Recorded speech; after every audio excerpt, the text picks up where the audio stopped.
Our speaker tonight is Morgaine Witriol. She is the founder and on the teaching staff at Native Roots, which is an ancestral, folk, and indigenous medicine school in Taos. Do you have herbs to help say that? No. So she started in her 20s. She had studied with a Mayan medicine man in Belize, whose specialty was herbal medicine for healing people. And then she spent 2 years studying to get her clinical, become a clinical herbalist. And then an additional 11 years engaged with informal traditional teachings from several elders. And so in addition to her work with Native Roots, she also has a private herbalism practice, and you can speak more about that. So here's Morgaine.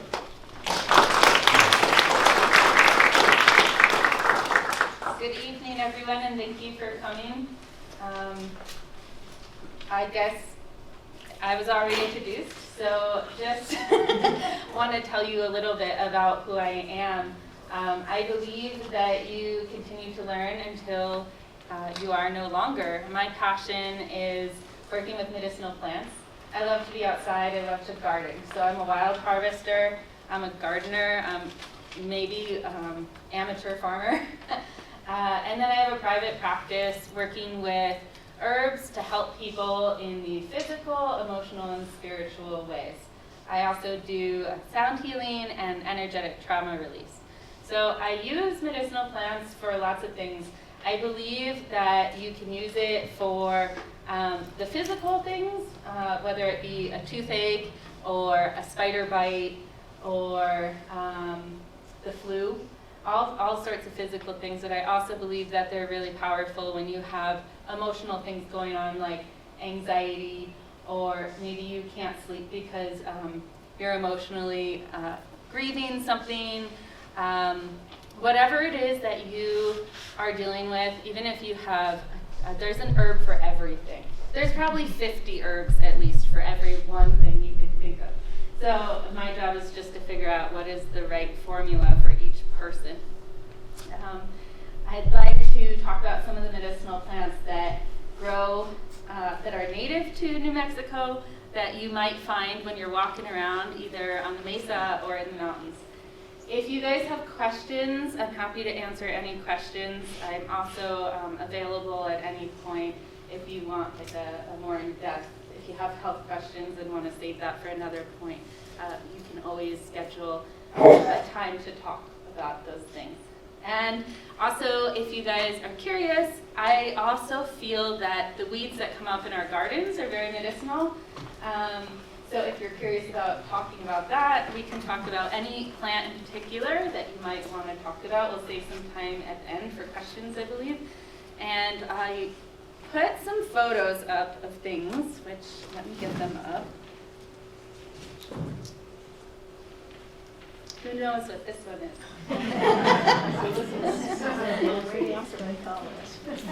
Yeah, so this is aspen. Morgan, move your computer a little bit because the corners. There you go. Okay. Great, so this is aspen. This is a great one to talk about because it is one of the largest organisms in the world. I believe that the largest is actually a mycelium, but it's the largest tree or plant in the world. And we use it in an energetic way because all the roots are interconnected. So if you look at a mountain and you see a whole grove of aspen trees, know that that's one big tree.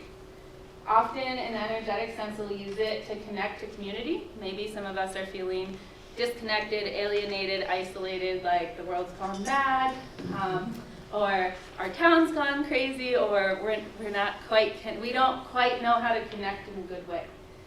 So this is just bringing that in. So an energetic dose might be that you take 1 drop of a tincture. Does everyone know what a tincture is? Great. And the other more popular known usage for aspen is that it's the herbal aspirin. So anything you would use an aspirin for is what you could use aspen bark for. That's where aspirin got its name. It's in the same family as cottonwood, and you can also use either the cottonwood buds or the willow bark in the same way. because all three of them have the anti-inflammatory properties. Aspen bark and willow bark have salicylic acid in them. And so when we're dealing with inflammation, we can deal with that in many parts of the body.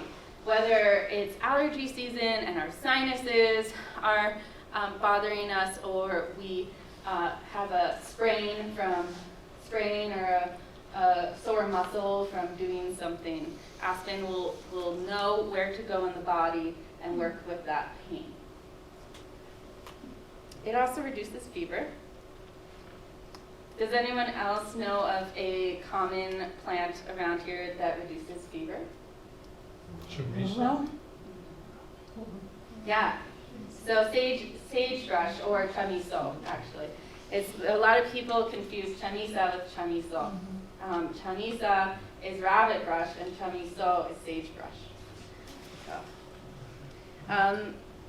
So yeah. Anyone familiar with this one? Yeah, so I like talking about the ones that you kind of see everywhere, right? Because anywhere you go in the world, you know that you have friends. And I call them friends because they're going to help you. As long as you know how they're used and what they're used for, you can always take care of your own health when you're walking around in the woods. Or if, say, you don't have medicine to go to the health food store, go harvest it yourself. So it's so important, right, for us to have power to be able to heal ourselves. So this is a medicine that is quite tasty, prickly pear. The leaves of it are used for infections and bites. They're really, really good at pulling out or drawing out any kind of venom or any kind of splinter or anything that's stuck in the body. So you can put it on topically. Obviously, you would slice it open. You can go to the store and buy the leaves of this. What do we call it in Spanish? Does anyone know? Nopales. Yeah. So you could go to Super Save and buy them without the spines. Otherwise, you're going to want to cook it a little bit to pull the spines out, and it's quite a process. So I just do the easy way and go buy it. There's also a nice lady at the farmer's market that sells them, and she sells them chopped up. She sells them chopped up so that you can, because they're a common food that is eaten. And so it's really great for the digestive system. Nopales are really mucilaginous, which is slimy. And so it coats the mucous membrane and helps it to heal. Especially good if you have irritable bowel syndrome, if you have an ulcer, anything. Think about like a hot, irritated digestive system, right? And so our mucous membrane goes from our nose all the way down to our anus. So anytime that we are like feeling dry, we can use this. Really slimy things might also include invasive species like Siberian elm. You could use the bark in the same way, make a tea out of it, cold infusion or hot. As well as marshmallow, marshmallow, yes, and then the local version would be mallow, which is a common weed that comes up in our garden. Right now is the perfect time to harvest mallow because we harvest roots in the fall. If you harvest them in the spring, they'll be really small, and I've thought about, well, do I leave them in my garden, or do I pull them out in the spring or in the summer? And sometimes it's fun to watch them get bigger and bigger as you weed your garden, right? And you can use the leaves or the root. So I wrote gangrene to recluses because it's really, really good for infections. One of our youth camp teachers got bit by a brown recluse this summer, and we got to show the kids how to treat it. So it was really fun because we used this. We also used plantain to draw out the poison, and then we used some other things for necrosis, but this was really helpful.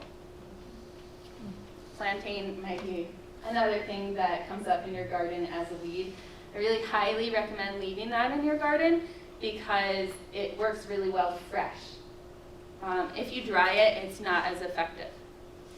If you do want to juice it and then freeze it, that could be another way to use it, or throw it in the blender with some water. But we would use plantain in a similar way where it would draw out either wasp sting, venom from a bite, things like that.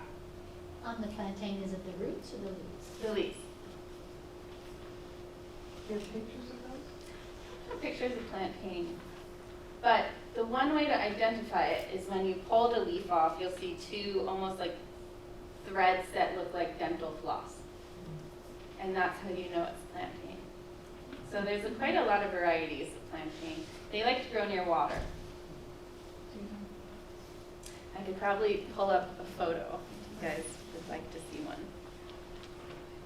So, but aside from that, this is a great one. It's also really good for the kidneys because it balances water and how much water we're receiving and letting go of, which is the job of the kidneys.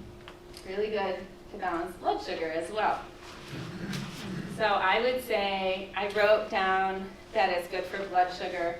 I would say it's a blood sugar modulator. So whether you have low blood sugar or high blood sugar, it would help either one. Also great for diabetes. Will the fruit also have the same properties? The fruit, I would say most of the medicine is in the leaves. Yeah, the cactus leaves. Is anyone familiar with this one? You might find this one up on the Ski Valley Road, especially that trail that we call Gavilon. And the one that you would find would be Pedicularis bracteosa, the bottom right one. It kind of looks, in person, when you see it, the flower looks like a parrot beak, or a parrot head. The one to the left looks like an elephant head. And that one you would find, I've seen that one in Colorado. It's here too? The elephant head one? Okay, great. So this is one of my favorite herbs. It's known as lousewort, the common name. If I'm going too fast, just let me know. Or raise your hand or something. So this is one of my, some people call it Bethany. That's an old common name that isn't being used as much anymore because there's another wood betony that is a different plant, but oftentimes people mix them up. So just be mindful of that. That's why we have Latin names and common names, right? And so one plant, multiple common names could be used for more than one plant. It can get a little bit confusing. So this one is amazing for those people who are constantly stressed out. Always maybe really tight, really tense people. If you can make a tincture, you could make a tea, you could even smoke it. I think it's great for people who are trying to quit cigarettes because they feel de-stressed immediately if they make an herbal cigarette with this included. I feel like this is one of the most effective herbs for that. I also feel that this is one of the most effective herbs for people who have frozen muscles or tight muscles. So it's a muscular relaxant. And you would make a tea, a tincture, or smoke it and get the same effect. I would recommend putting this in a topical thing as well. You can use the leaves and the flowers. The deer love to eat the flowers. So oftentimes you'll see the flowering top bit off. And you can use the leaves.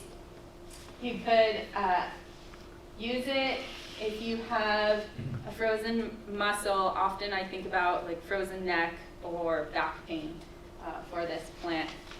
And let's see, I wrote lots of things because I found it interesting that this one protects the liver, which is what hepatoprotective means. The liver is where we store our anger. So oftentimes those who have repressed anger will have issues with their liver. The ones that are always yelling and angry, those are the ones that are like letting their liver energy move. The ones who are peaceful and don't let their anger out, those are generally the ones that have liver issues. So anyway, I just think about this plant in terms of it helps you de-stress, it helps you relax and calms your mind, and so of course that's related to the liver and your anger. It's antibacterial, antimicrobial. It lowers the levels of glucose. So it's interesting, right? In this area, we'll find a good amount of plants that work with blood sugar. In the Southwest in general, a lot of people could really benefit from that are maybe native Mexicans and have blood sugar imbalances. So oftentimes, you'll find that the plants that are growing right in your backyard or your back mountain or your area are the plants that you need. If you see a plant come up in your garden that you haven't seen before, chances are you already need it or you're going to need it in the future. So if you don't know what it is, post it on Facebook, send me a photo of it, and look up its medicinal uses and say, maybe this plant's growing, maybe it volunteered to come into my life because it wants to work with me, or wants to work with my relative, or so-and-so. If sometimes you might notice that things come up in mass quantities certain years, and then other years they'll disappear. Last year I had a whole field full of gumweed, or grandelia. That's really well known for dry hacking coughs. It breaks up mucus. Some people might recognize it because it's yellow and it's sticky. You see that white kind of gummy thing? They bloom. Last year it was early. It came around the solstice. I think this year was a little bit later. It was more around end of July, depending on where you are, right? I'm a little higher than I'm up towards Arroyo Seco, so I like to go play in the mountains over there. But if you're farther south, then you'll notice the plants come up earlier where it's warmer. Okay, so anyway. So, who's familiar with this one? Yarrow. Is anyone familiar with the Greek mythology of this plant? Achilles, yeah. So Achilles brushed himself with Yarrow in everywhere but his heel. And so that's how the story of his tendon came to be the one spot that he was vulnerable. This is a relevant story because Yarrow is really used in this way. It's used for people that need to work with energetic boundaries. So anybody who's dealing with people all day long. And maybe a person who is a massage therapist or social worker, even like a cashier, right? If you're receiving, talking to people, and you're receiving their energy, they're receiving yours, you're constantly in relation to humans all day long. That's a lot of us. Yarrow is a really helpful plant. And the reason is because it helps you to maintain your own energy field. So it also is for the wounded warrior, right, Achilles. So those people who are activists or are trying to do something in the world or really trying to fight, and maybe often in that way we try to take care of others more than ourselves. Yarrow is for this person. It's really great to stop bleeding, and I mean gushing blood, like a hemorrhage, like a really bad cut. When that blood is spurting out, you can use the flowers or the leaves. It's better, obviously, to make a tea out of it, but you can put the plant straight on the wound, and it will stop the bleeding. It's good for the digestive system.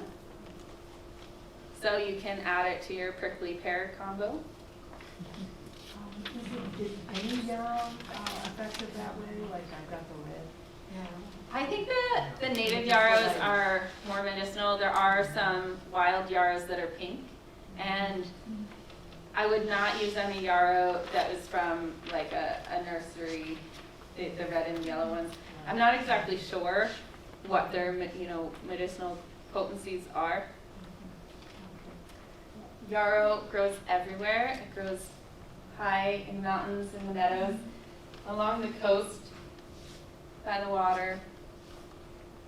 You'll see it in a lot of places.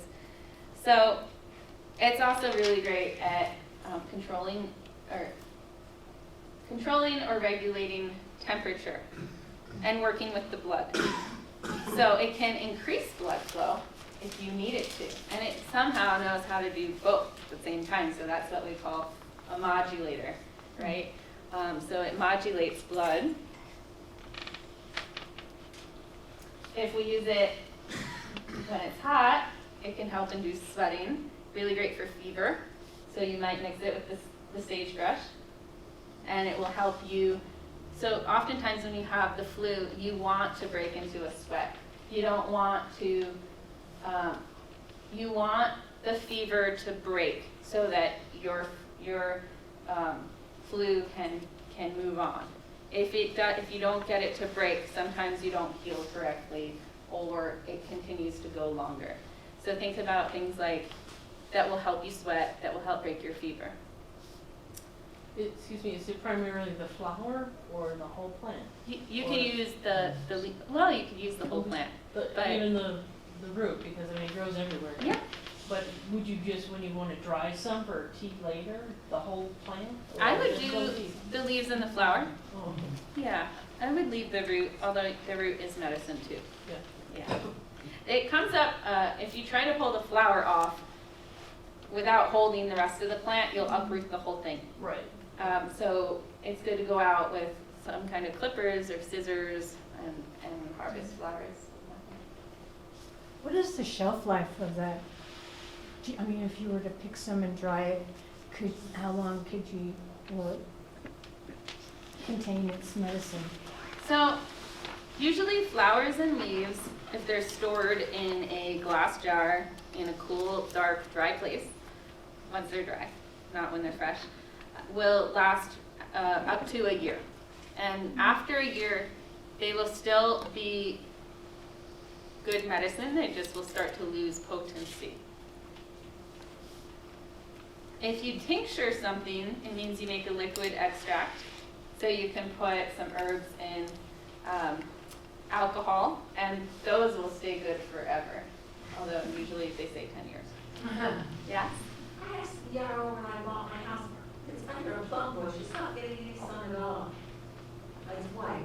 Uh-huh. I don't know whether it came from the nursery or what, but it seems like it'd be good to move it out, because it's not doing so well. Be right under those suns. I tend to see yarrow in meadows and places where it likes sun. You could try to plant more of it. If it's, if it looks unhappy, you could try moving it. But I'll also see yarrow in shady areas as well. This is really shrub. Yeah. Well, you can ask it. When to harvest? So in the summer, when the flowers are blooming, would be a good time. The general rule of thumb for harvesting: we harvest things at a certain time of year as well as a certain time of day. If you really want to follow how things are, you can go even deeper. We'll say that we harvest roots always in the fall, because we want to give that plant the right to reproduce. One of our teachers, Pat McCabe, actually talked about this at class, and it was just so interesting. She said, even if you're a vegan, that will to live is taken from that carrot when you pull it before it has a chance to go to seed, right? It wants to make babies, it wants to reproduce so that there will be more next year. And so there's this whole life cycle of energy that plants have, right? And that we want to try to honor that when we are wild harvesting things in the mountains. So actually that leads me to a plant that we can talk about that's commonly over-harvested, and we'll talk about regenerative harvesting. A lot of people talk about sustainable harvesting, right? We do it sustainably because we go to a place where it's not over-harvested. So for example, Osha, which I'm going to pass around to you, is not only extremely medicinal, but extremely valued in New Mexico as a spiritual plant. People keep this plant on them in their pocket when they go into surgery. They put it in the pockets of their children to protect them from any unwanted thing. So Osha rids any unwanted energy. It will protect you from negative energy. It's known to keep the witches away. And I just look at that as like the bad witches, not the good witches. right? So people absolutely adore this medicine for more than just the fact that it will keep you healthy all winter long. If you eat a little piece, it will keep you healthy all winter long. It's great for the lungs. It's antimicrobial. You can put it in your wounds. It's known as bear medicine because when the bears come out of hibernation in the spring, the first thing they do is go and eat this. It gives the bears strength and endurance, often used in ceremonies, a lot of different ceremonies for strength and endurance as well. If you're a hiker or a marathon runner or do anything that includes physical needs, like, exercise, this root will help you. So it will help you to increase your physical performance and your endurance. You can hike a lot farther, swim a lot farther, so on. I always give this to people when they first come to Taos that they're coming from sea level because it helps with altitude sickness. Really, really great for the lungs. Really, really great for people who have headaches and have tried every other herb and those herbs aren't helping them, or migraines, because it brings oxygen into the body. So a lot of people will get headaches because they're not getting enough oxygen to their brain. Also, a lot of people with memory loss could benefit because they're getting oxygen to their brain, they're getting oxygen in their blood, things are moving. Students, there's all these beautiful things that this plant does, but we have to take care of it. We have to use it only when it's absolutely necessary, and we have to learn how to use very little amounts of it. Because we can use very little, we don't need a lot of it. So one thing that I talk to people about is the OSHA alternative. You can use thyme or oregano, and thyme will do 98% of the things that OSHA does on a physical level. It's antimicrobial, it will help you during flu season or cold season, it will keep you healthy, great for the digestive system. Works the same, works that same way. Maybe a little more drying. There's a lot of herbs that are good for cold and flu season. I make several different formulas to get through the winter, including lung defense, allergy and sinus, and my immune resilience. The reason that I make all these remedies is to offer people that choice. You can either choose OSHA or you can choose these other things, and I promise you they'll help you just like OSHA will. So we'll talk about when I go to harvest, I harvest the roots, and sometimes it might take that plant a really long time to grow. It's almost impossible to get the whole root. There's the top root that goes really deep, so that top root will grow back up. But what we can do is take the very top of the OSHA, it's where the hairs are growing. So if somebody wanted to look at the bag and see the root tops have hairs on them. And you could cut off about 2 to 3 inches of that and dip it in something like aspen bark tea or willow bark tea, because it's hurting too when it gets cut. And that will help it if you put it in the ground, and it will help it to grow back. So every OSHA plant that I pull up, I do this about 3 to 4 root tops. It's good to look for those hairs on the OSHA plant because OSHA tends to be confused with poison hemlock, but hemlock does not have hair on it. So some people will say look for the purple dots, but hemlock doesn't always have purple dots. So I say look for the hairs. Anyway, aside from that, don't harvest if you don't know what it looks like, because you might get hemlock instead. And even, once you start harvesting, you can tell by the way it smells that hemlock and OSHA are different. One of my teachers actually ate hemlock one time, and she cured herself by drinking black coffee. Interestingly enough, my teacher from Belize, who's now passed away, would talk about if you get bit by the Florida lance during snake season in Belize, it's one of the most poisonous snakes in the world, and they hang out in your backyard and in your boots and stuff. And so you don't want to get bit by a snake. And he said if you do get bit by a snake, drink black coffee for 3 days, no milk, no sugar, no water even. And I found it very interesting that they both, from different places, talked about healing poison, 2 different types of poison with black coffee. Wow. So anyway, back to OSHA. What we do is regenerative harvesting. And so we'll take the root tops, dip them in something that's going to help them to regrow, being aspen tea or willow tea, and then we put them back in the ground. We also take the seeds, so we have to make sure the seeds are ready, that the plant has already started to drop the seeds. You can't go and say, oh, we see seeds, so we can harvest this plant now. No, you have to make sure the seeds are ripe, right? Like when we're gardening and we're seed collecting, we have to make sure that our kale seeds are, at a certain point, or our fava bean seeds, favas are, so there's a right time, and you can learn about that when you go, if you have the chance. And then you take those seeds that are still on the plant and you spread them around the perimeter of the stand. And this helps the stand to grow. So that's a couple of things that you can do. The other thing that I do is I share with people that this root can be boiled in a tea 50 times, and it still retains its medicinal value. So you boil it, then you take it out, you dry it. Keep in mind that it will dry really quickly in New Mexico, but you don't want to put it in a glass jar until it's fully dried. And then you can do the same thing the next time you need it. I share this at the farmer's market at our booth with everybody that buys it. I also have a little write-up about it so they can read about it. And I feel like in the past 3 years, the sales of Osha have gone down, because if you buy that little bag, that 1 ounce bag, that's really all you need for the whole year. It'll go a lot farther if you buy the tea, or the root, the straight root. Some people like to chew on it. It's really good for tooth infections, sore gums and stuff. Again, you can put it in a salve and make something for wounds. So we're just talking about if that were to be internal use, you could use it 50 times. What's the best way to prepare for a headache? My favorite way is to do 1 drop of a tincture. If I realize I don't need more than that.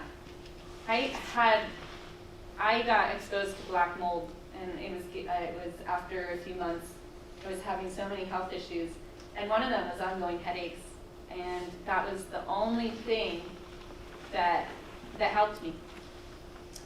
That and like a pinch of warm salt in water, and you drink that also. I like Celtic sea salt. It acts as an electrolyte. So I'm going to pass around a tincture that I make of Osha, and feel free to take a drop and put it on your hand and then lick it off. That's how we share when we're doing group tinctures. So this is Osha root that is concentrated into an alcohol, so it will stay good for a really long time. So that's another form, and you can see if it helps your headache. Yeah.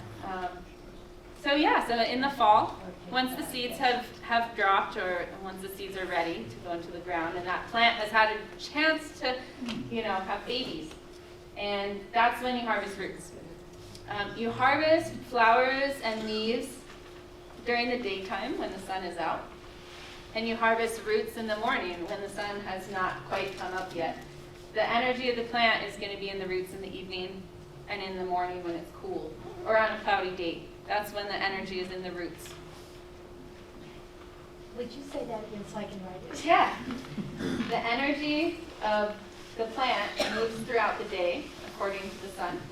So in the morning and the evening, the energy is going to be in the roots. There are a few exceptions, obviously. And the leaves? And the leaves and the flowers you want to harvest when the sun is out. Because the plant's connection with the sun is that, the flowers are taking in the energy of the sun. My teacher in Belize said to me once, the difference between a really good medicine person and a mediocre medicine person is their ability to talk to the plants and the prayers that go with them before. So before you harvest, if you ask that plant to give the medicine in the part that you're harvesting, the plant can sometimes take the medicine out of the leaves, even if it's sunny, or out of the flower, and choose not to give you the medicine. And so you always ask that plant for permission, and then you ask that it will put that medicine in the part that you're harvesting. And that you don't have to be religious. You can ask in any way to any form of spirituality that you have. Really, it's just that plants respond to energy and frequency, just like water does. Lots of studies around it. It's really important when you're harvesting medicine and when you're making medicine to have a good frequency, a good energy, because they feel that. All I have right. a question. Is Osha only wild harvested? It's not in gardens or anything like that, correct? OSHA, there's a mycelium that you need to have in order to harvest it. And so there is, it tends to grow close to aspen trees, but not always. It grows above a certain altitude. I like to harvest it. So I've noticed once you get above 11,000 feet, 11,500 feet, there's no hemlock. Whereas like you'll see OSHA and hemlock growing together on Italianos, for example, or around 8,000 feet, 8,500. So it's good to know that it needs a certain altitude and it needs that mycelium with it. I believe there's an OSHA farm in New Mexico somewhere. The environmental department told me about it. Oh. But it is over harvested, isn't it? It is over harvested. Yeah. So we want to make sure that if we do buy OSHA, that we buy it from a reputable source of someone who is making an effort to choose stands that are abundant, that they don't go to the same stand every year over and over and over again, but they change where they harvest, that they wait till the seeds are dropped, things like that. So the plant looks like hemlock. Yeah, similar, but a little bit different. A lady told me that it grows in her garden, and she had a problem with her gardener. He was coming more to take the OSHA than he was to do the gardening work. Yeah. There's another plant, I don't know where she lives, but there's another plant called Osha del Campo, which often grows in areas like, it grows along the road in Hondo, towards the John Donne Bridge. And a lot of people will go down there to harvest, and that's lovage. So I don't know if you guys are familiar with lovage, but that's a wild version of lovage. Yeah. So anyway, we don't really. It's just a plant we want to honor, and if you buy it from someone, ask them, do you do this? Do you wait till the seeds drop? Do you replant the root tops? And then that's going to make them feel really bad if they don't, and maybe they'll start, because they're not going to stop harvesting. Those people that go out and do it for money, you won't find it so much in commerce. Like my rule is, I've been approached by so many people at conferences. Can you sell me 20 pounds of OSHA? I say no. This is for like the New Mexicans. That's how I feel. If you want to show up and take it somewhere else, that's fine. But So is there a rule of thumb? Do you just harvest 1/3 of the plant and leave the rest for the rhizomes? Because don't the rhizomes spread? Is that how? I think that studies have been done in southern Colorado, and they have figured out that their research was non-conclusive. So a lot of people are trying to figure out what's the best way to harvest it, what is, is it being over-harvested or is it not? A lot of people think it is, but some people think it's not. So it's, is it growing back? Is it growing back fast enough? Can you plant it? All these things, I'm not an expert in that, but I think that, like I said, you're always going to leave that taproot no matter how far down you try to get. And then, so it will continue to grow up. One time when I think I would recommend not harvesting at the Ski Valley because it's over harvested there.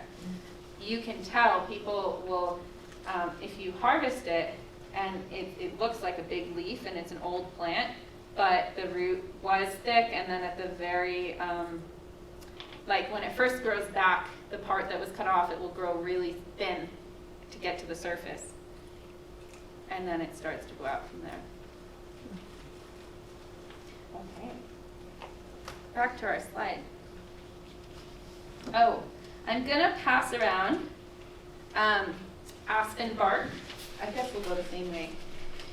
This is a tincture. You can also just, I like to harvest the bark from fallen trees, or trees that were cut down, not from trees that are still standing. And so you can, there's a general rule of thumb about harvesting trees where you can use the smaller branches and use the outer bark. So you wouldn't go to the main trunk. If you were to harvest directly from the main trunk of the tree, you would not harvest around wide. You would harvest, like maybe 6 inches tall and 3 inches wide. Some people do bigger than that, but if you go all the way around, you'll kill the tree. Yeah. So. Can we take a drop of this as well? Yeah. Of all of them? Yeah. Okay. Okay. Oh yes. So back to Yarrow. Back to harvesting. Any questions about harvesting? Okay. That's better. Yeah. The aspen is bitter, which means it's also good for the digestive system, which is why I put it in my high desert bitters formula. I could pass it around too.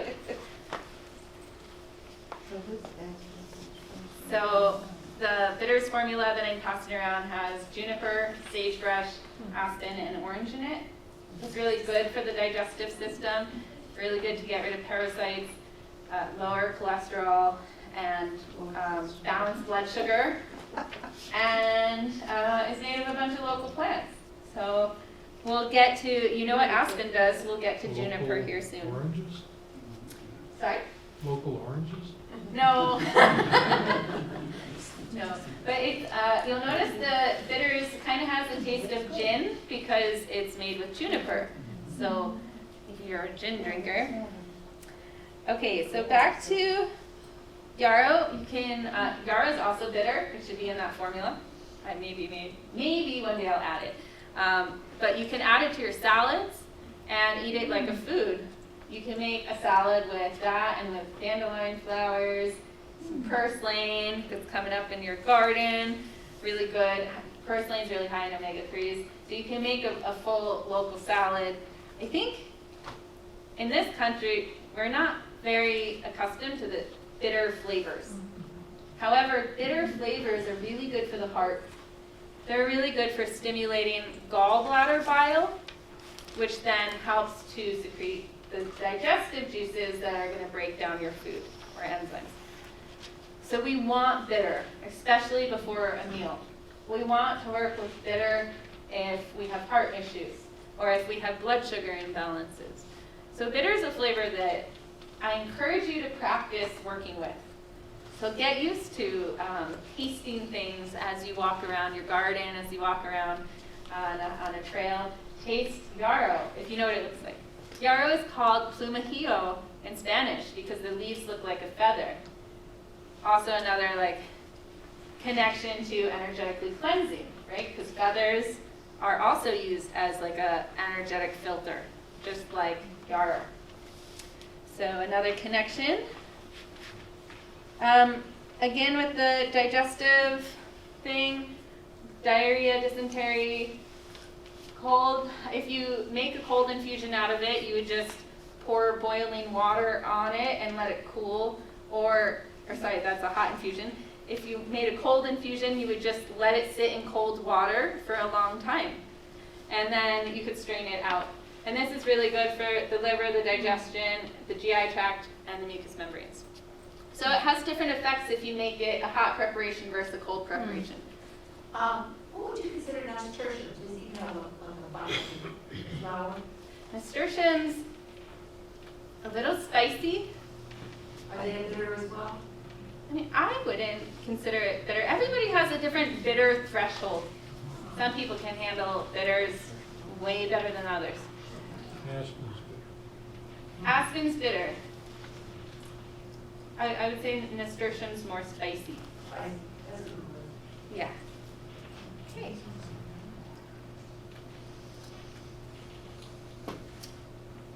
I Ching. The stems of the yarrow are used for I Ching, for that divination when they throw it. Yeah. To use coins. Well, originally they used yarrow stems. Uh-huh. And bug repellent, you just with a water infusion, just Yeah. put it on your body? Yeah, I wouldn't do just yarrow, but you could add it to your bug repellent. Because it's bitter, bugs don't like bitter flavors. You just spread out the water of it with Yeah. all over. Okay, I get it. Yeah. Okay, so I also put it in, I use it in my Herbal Viagra formula. So, master of blood circulation.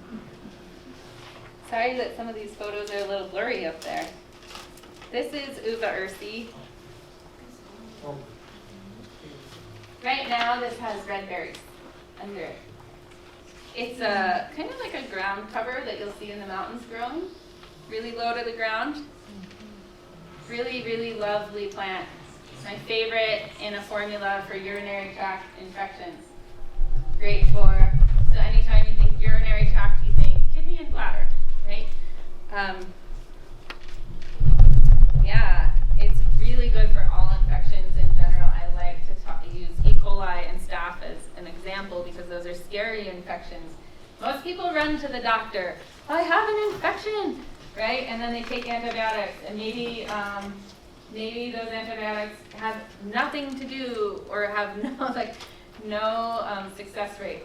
I haven't used pharmaceutical drugs in over 10 years. I can't even remember the last time. And I think it's great for emergency medicine, especially with urinary tract infection can go up to the kidneys. And then if you start to feel kidney pain and if you start to get a fever, then that could be really dangerous, right? And so then we want to go to the doctor if the, one of my clients actually just came to me for that. And she already had a fever and she said, I'm not going to the doctor. And I said, you should go to the doctor, but here, take these herbs. And she didn't go to the doctor against my advice, and the herbs worked for her. So that was really, exciting to hear, but I don't recommend that, right? Like, we always want to take care of ourselves and not be stubborn. Some people refuse to go to the doctor. Some people run to the doctor too quick. So just know that herbs are your friends, and sometimes they'll work, and it's knowing which herbs to use at which time. I'm really grateful for doctors. I'm really grateful for hospitals. The scary things, emergency medicine, they're there for us when we need them. But we also need to remember that we have all these plants that are there for us too, and that we can try these plants. I feel like a lot of people get scared and they lose trust and they don't try these plants. I've had the chance to see over and over again that these plants work. Like, they really work. I like to tell this story that I had a really bad spider bite infection. I think it was a black widow. And I was able to treat it, and I had hit, I was delirious. I don't know how it got so bad, but I was not even there.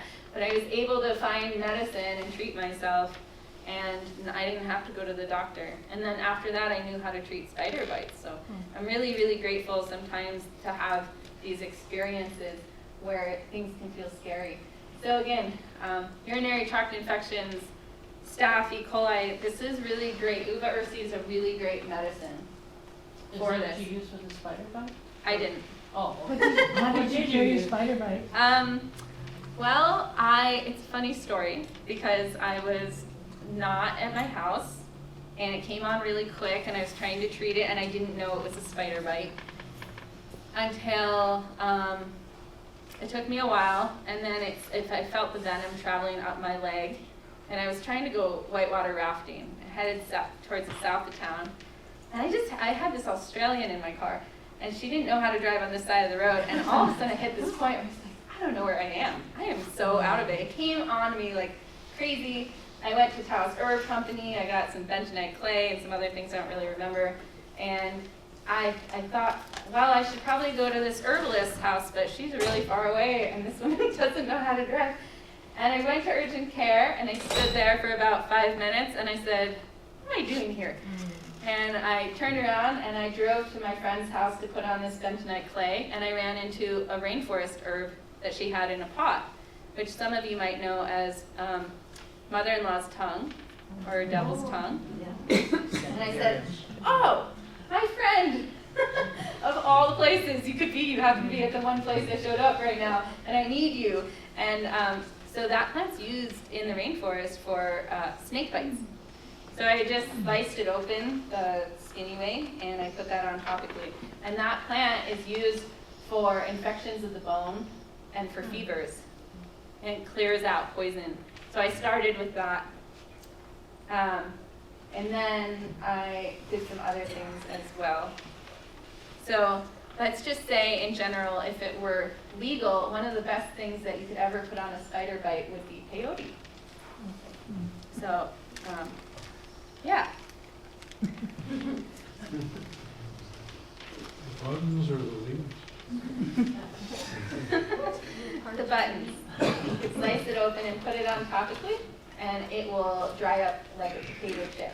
So imagine aloe, how mucilaginous and thick that is. This is a cactus, and it just, like, in a few hours, if you have a spider bite. Which is interesting, because then I talked to some locals in town, some people that I would think would know nothing about that plant, some cowboys, and I said, oh yeah, that's what we use for spider bites. And I thought, wow, that's interesting. So I guess it's a known thing. It's also good for staph. So things that are good for infections, also that you could find easily as you're walking up any trail, uva-ursi. This is a really great one. You can tincture it, you can dry it. I use this for kidney infections, even candida.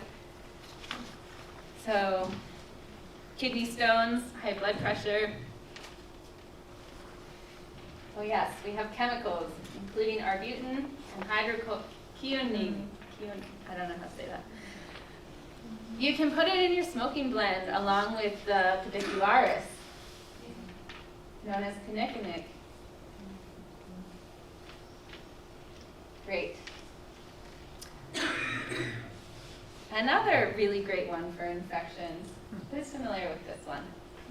Usnea. Outside of the trees. Yeah, old man's beard, or Usnea. This grows where your air quality is pretty good. You'll often see it growing on trees. Who knows when to harvest this one? You harvest this after a rainstorm when it has fallen off the tree. That is the most sustainable way to harvest it. Even though it looks really abundant, they take a really long time to grow. And so if they fall off the tree, they won't survive. And you can pick them off the ground and let them dry. Again, one of the ways you can identify this is if you open it, you'll see a white thread in the middle. It's like it's all white threads. So it's an interesting debate with this one. Clinically, they say that this is not water soluble, that you cannot benefit from making a tea out of this. However, traditionally, people have been using this in indigenous practices and in indigenous ways for a long time as medicine, as a tea. So you can tincture this if you want. You can add it to water. It's up to you. I believe that both are effective. Sometimes when we have this issue where we don't know what's the best way, we can boil a tea and then add alcohol. Add that to your alcohol extract. So it's called a double extraction formula, or a double extraction process. We talk about this in our school, how to make these medicines. So let's see. Oh yes. So this is really, really, really great as an herbal antibiotic. So I put it in the lung defense formula for people who have bronchitis and pneumonia. I have a neighbor who went and got antibiotics, 2 rounds of antibiotics because she had pneumonia. It didn't help. Then she tried this formula and she got better. She was fine. I don't know, maybe the antibiotics were delayed or maybe she just needed the lung defense formula. So I'm going to pass around Oh, I didn't bring it. I'll pass around the allergy formula that I make. This is a really, really effective herbal antibiotic. So you can use the two together. You can use it for respiratory issues. You can use it for allergies. You can use it for urinary tract infections. Anything that you might be concerned about, toothaches, any kind of infection. The one that's The Usnea, yes.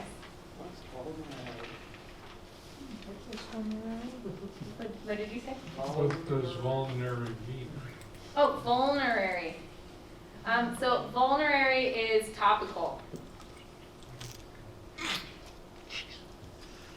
Okay. We're kind of running out of time, so I'm going to go a little quickly. I have a great story about how my mom had 104 fever on Christmas. And I tried every herb I could think of. I was so at a loss. I was like, man, this fever is not going down. I've used every fever herb I can think of. And whenever I feel like I need help or I don't know what to do, I sit there and I just say, what would the elders do? Usually an answer comes to me. And the answer was, drive down the road, and go get some sagebrush and make a tea out of it. And immediately her fever went down. So I highly recommend this. It's in the bitters formula because it is bitter. A lot of people don't like the taste of it, especially made as a tea. Really great to get rid of worms, parasites, really, really wonderful as an energetic protector. So you could make a tea out of this, put it in a spray bottle and spray your space, and it will cleanse because it's antimicrobial, so it will physically cleanse the space and energetically cleanse the space as well.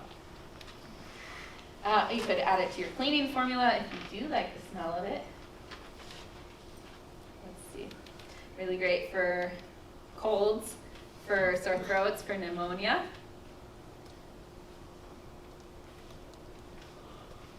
Okay, juniper. The first time I ever heard about this as a medicine was from a man down in Arizona who would use it to balance his blood sugar imbalances. He definitely had diabetes, and he would use this. He would go and use the berries, and it would help him. So I found that really interesting. This is another thing you can use for urinary tract infections. If you tincture it, it tastes like gin. You can use it also in a protective spray energetically. And it's really great for bronchitis. And so one of the old stories is if you plant a bush by the front door, it repels negative energies or witches. Other things you can plant by your front door, any kind of spiny, spiky cactus, as well as aloe, really good things for keeping bad things out of your house or from coming onto your property. Okay. Now you're just talking about the berries, right? Yeah, well, you could plant a whole bush, a whole No, but I juniper mean, bush. for the tincture, you're just doing the berries. Yeah, There's green berries and blueberries you wait till they turn blue. to the turn blue. Yeah. Okay. All right. And what alcohol do you use for your tincture? Well, it's up to you. I believe, some people believe the stronger the alcohol, the more you extract out of the plant. However, I'd say use whatever is either local to here. So if you like tequila, you could use tequila. Or if you have an ancestry, say your ancestry is more European and you work better with potato-based vodka, then you could use vodka, right? So it's whatever you digest the best, or whatever you feel is local. Commercially, you're going to see a lot of either grain alcohol, cane sugar alcohol, and that's really, really strong. And once you get that, you have to dilute it with water almost all the time. Whereas vodka and tequila, they already have water in them.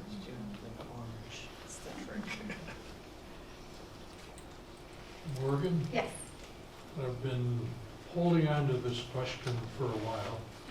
And since you were on Juniper, I thought it was the right time. Yeah. Milagro in John Nichols' novel is more than any place else quested.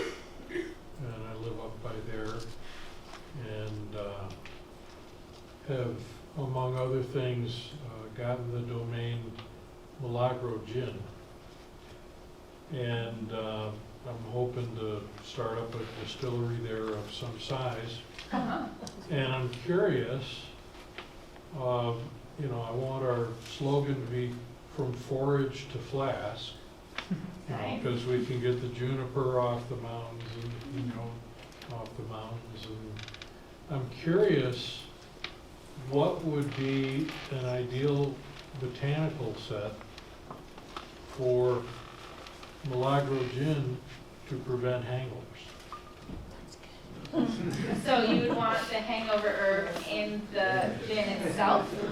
Right. You flavor gin with a bag of different botanical sources, and so juniper berries among other things.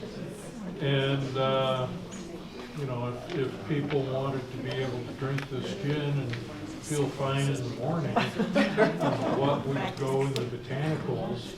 Because essentially we're making a tincture.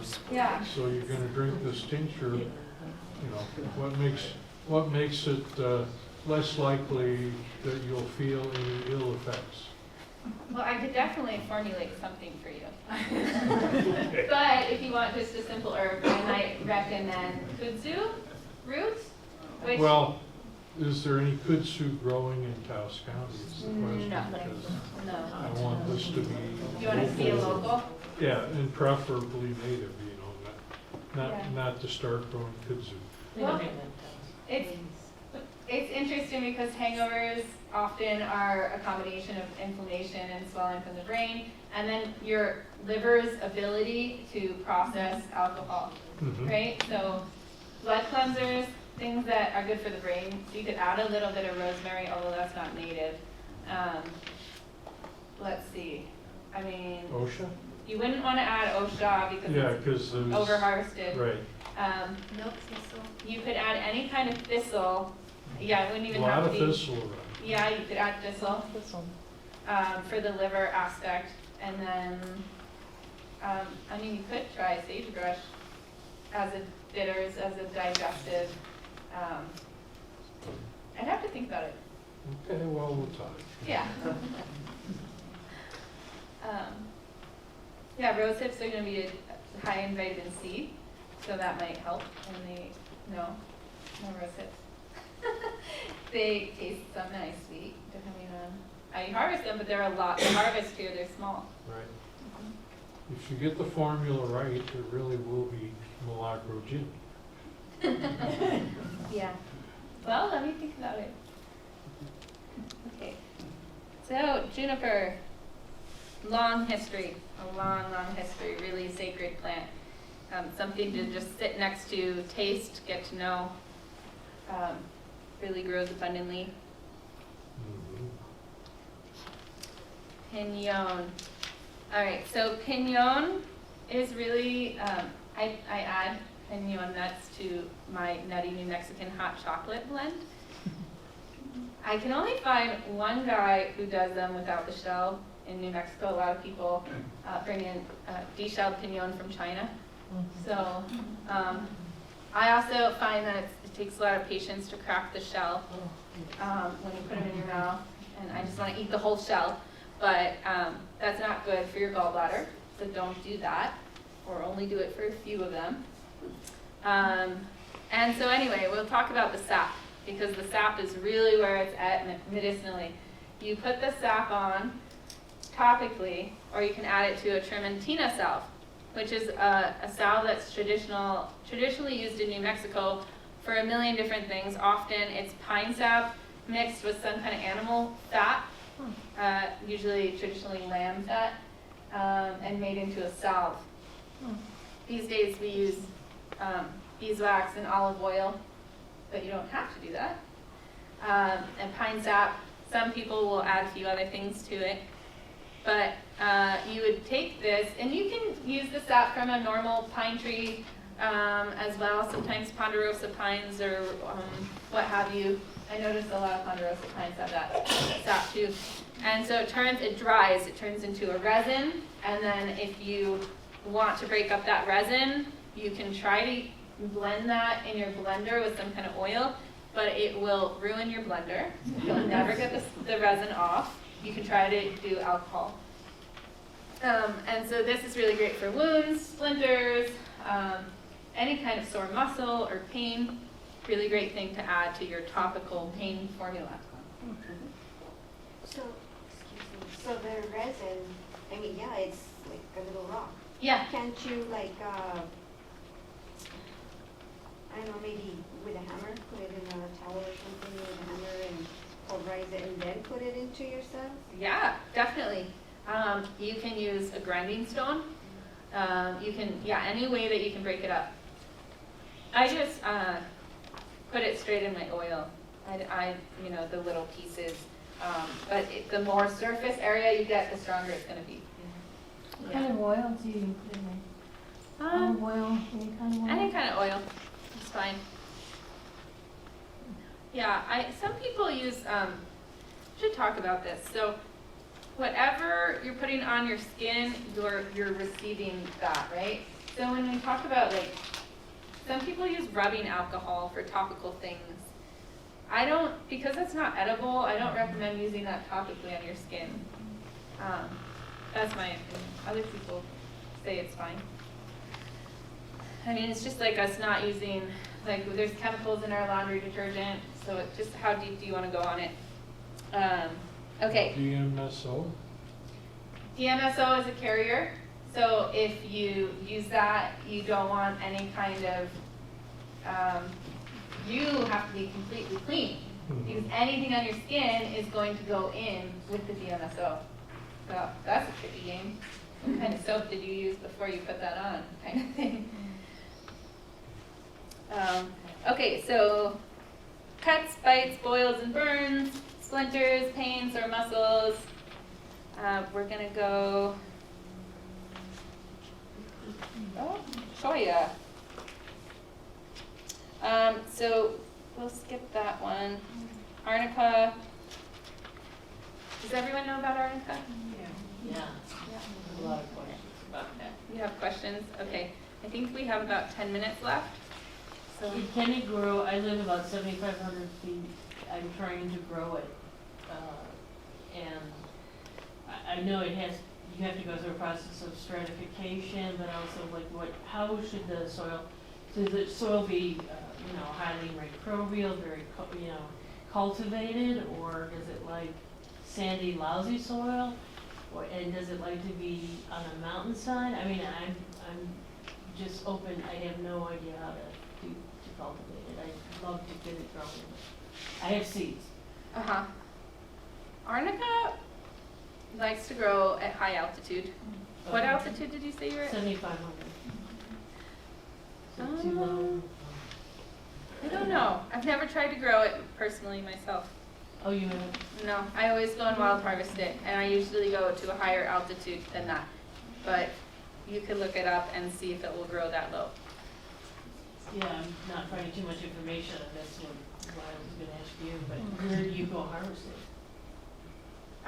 You see, nobody tells me. Nobody wants to know. If you join our class, our 4-month class, they get to find out all the harvesting spots. Okay. All right, I'll talk to you about that. I'll do it. I will. Yeah, but it likes to be up high altitude on mountain, usually on mountain peak, like the side of a mountain, on a hill or a slope. Yeah. So it's growing in rocky soil.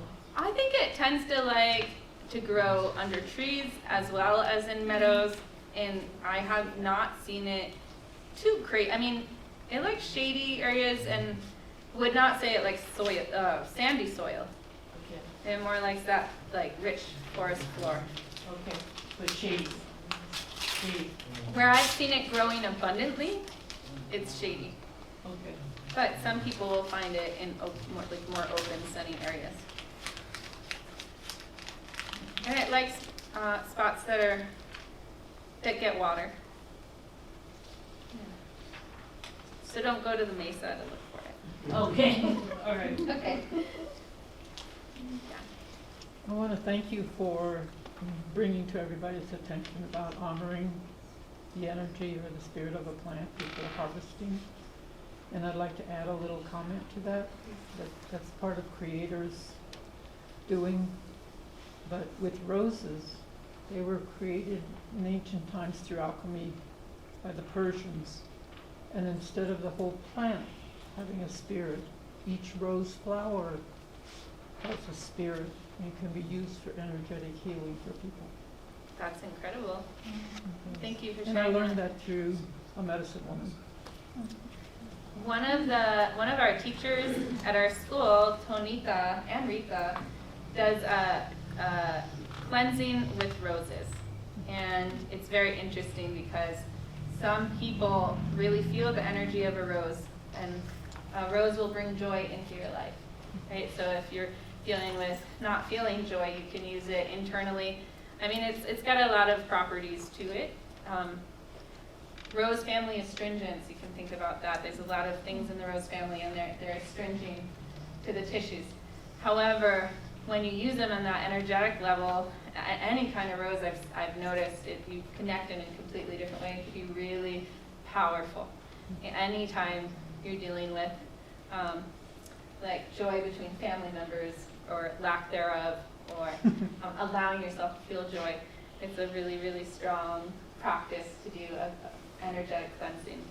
So if you guys ever have the opportunity, Tonita Gonzalez, she might be doing it next year, I'm not sure. Actually she's coming in the fall. We don't have it posted yet, the dates, but she does a lovely class on that. So thank you for sharing. Are there any other questions?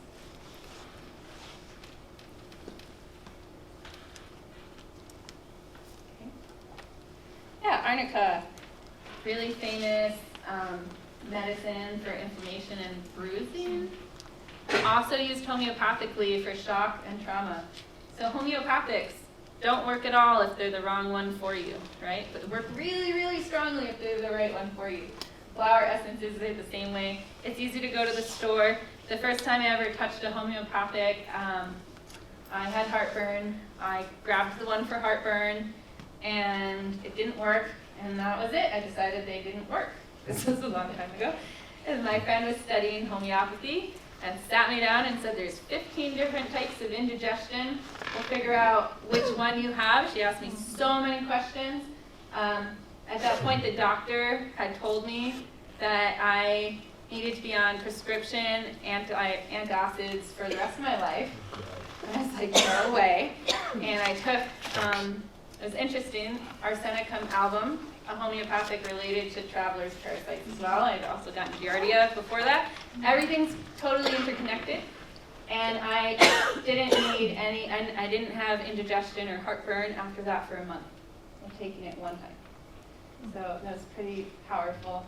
I just share these stories because I want you to know that these energetic dosages, flower essences and homeopathics work really well if you can figure out which ones are right for you.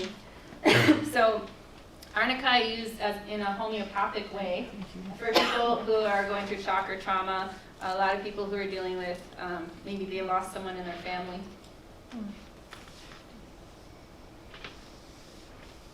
Is a good way to tell if they're going to work for you whether they start growing in your yard?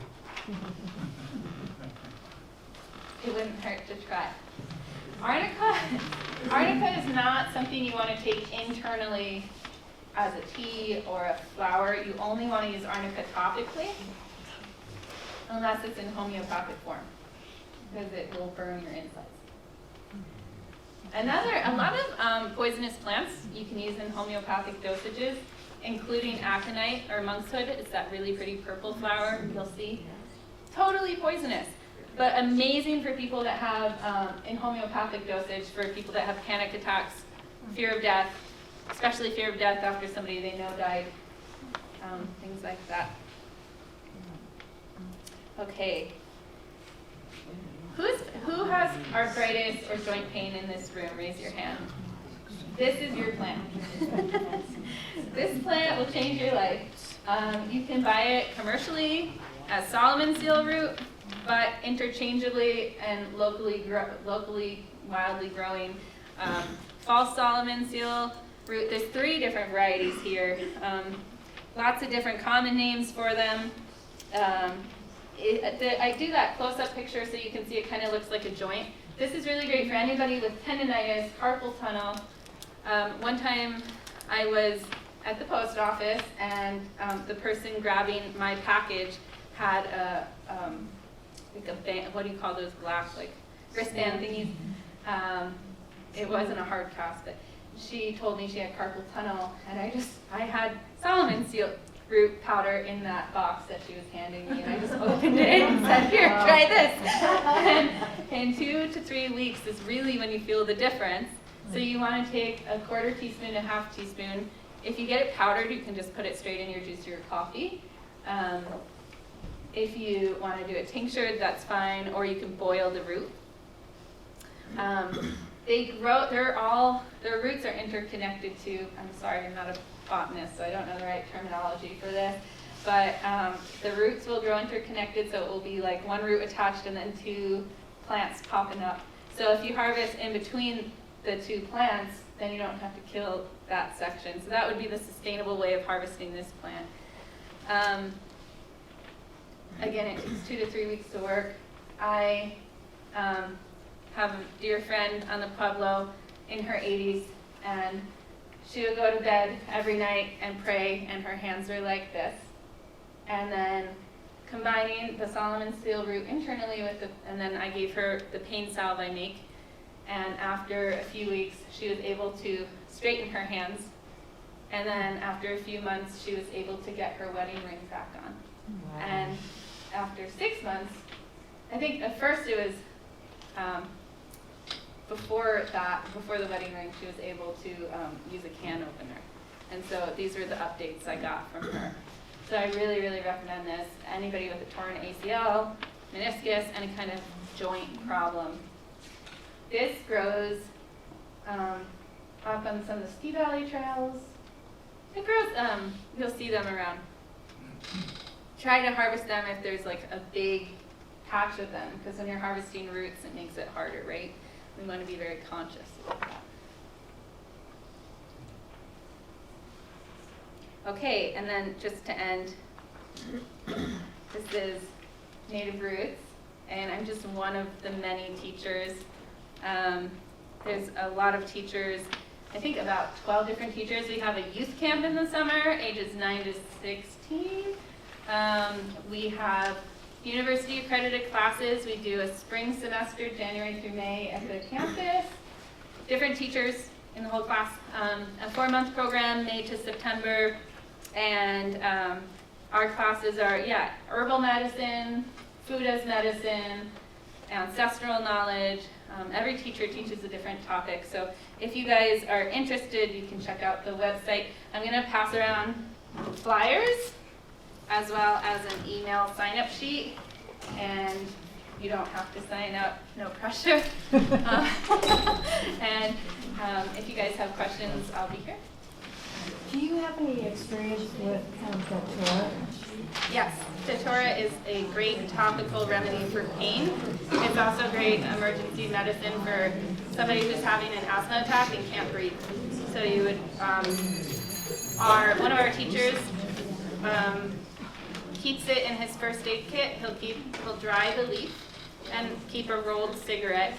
And the quickest way for someone with an asthma attack is to smoke it. And you just smoke 1 puff.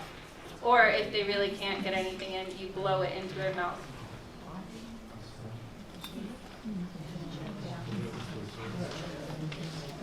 What was the asthma herb again? The asthma herb is Datura.